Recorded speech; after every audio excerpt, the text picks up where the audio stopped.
बिस्मिल्लाहिर्रहमानिर्रहीम। अस्सलाम वालेकुम रहमतुल्लाहि व बरकातुहू। आप देख रहे हैं यूट्यूब चैनल और मैं हूं राना साकिब। आज 14 अप्रैल 2026 मंगल का दिन है।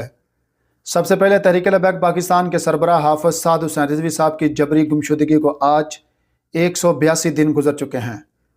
नाज़रीन, आज के इस व्लॉग में बात करेंगे गरीदा फ़रूकी के हवाले से, जो उसकी एक नाज़ेबा लिबास में वीडियो और उसकी जो फ़ोटो है वो सोशल मीडिया पर ट्रेंड कर रही है। इस वक्त पूरे सोशल मीडिया पर यही जो टॉपिक है वो डिस्कस किया जा रहा है।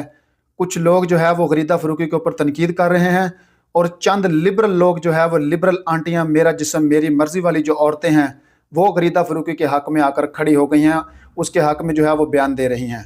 आज के इस व्लॉग में मैं आपके साथ कुछ चीज़ें जो है वो शेयर करूँगा। आपने ये वीडियो पूरी देखनी है। अगर आप चैनल पर नए हैं तो चैनल को ज़रूर सब्सक्राइब करें। नाज़रीन, सबसे पहले बात करते हैं गरीदा फ़रूकी का एक ताज़ा जो है वो ट्वीट अभी अभी आया है। 1 घंटा पहले तकरीबन उसने ट्वीट किया है। ये ट्वीट का जो है वो शॉर्ट स्क्रीन आप स्क्रीन के ऊपर भी देख रहे हैं। गरीदा फ़रूकी अब ये कह रही है कि मेरे प्राइवेट पार्ट्स की जो है वो मुख्तलिफ एंगल से तस्वीरें ली गई, उसको एडिट किया गया और मेरे खिलाफ जो है वो उसको इस्तेमाल किया गया, मेरे ऊपर तनकीद की जा रही है। ये ट्वीट उसका आया है। अब हम बात यहाँ पर करते हैं गरीदा फ़रूकी को। हम ये कहना चाहते हैं कि जिस जगह पर आप उस वक़्त मौजूद थी, उस जगह पर पूरी दुनिया की नज़रें थीं, पूरी दुनिया का मीडिया वहाँ पर